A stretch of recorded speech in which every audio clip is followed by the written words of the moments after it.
I can't tell you how many times I have taken someone to the symphony to experience it for the very first time and had them walk out saying, "Oh my gosh, I had no idea it was that incredible," and they've come back.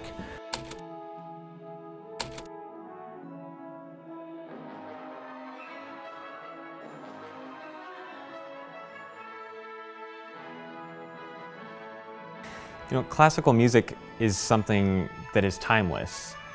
A lot of it is because it has to do with human emotion, it has to do with storytelling, and it has to do with things that human beings as a species relate to, and something that we can all connect with. And when you hear something that's happy or you hear something that's sad, we all have those emotions. And classical music, with the amount of instruments involved in an orchestra and with singers and things like that, is one of the richest bodies of sort of groups that can portray those emotions.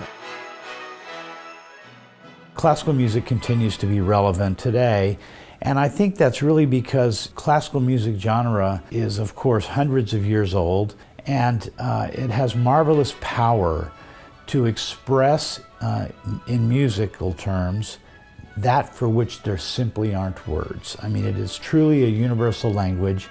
It transcends the barriers of language. It transcends the limitations of the written and spoken word, and really has the ability to reach into our hearts and minds and souls and express those things for which we simply find ourselves at a loss.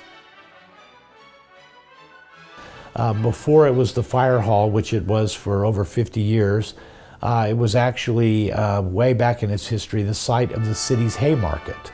So there's always been a sort of civic use for this property, and now, of course, that use includes the Schermerhorn Symphony Center.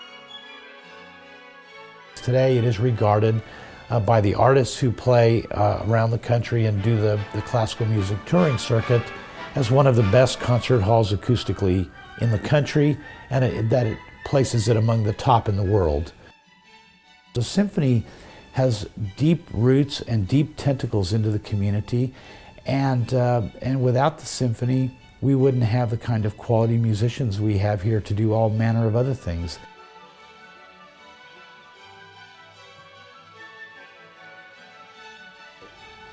I think my biggest advice for artists is to be well-rounded.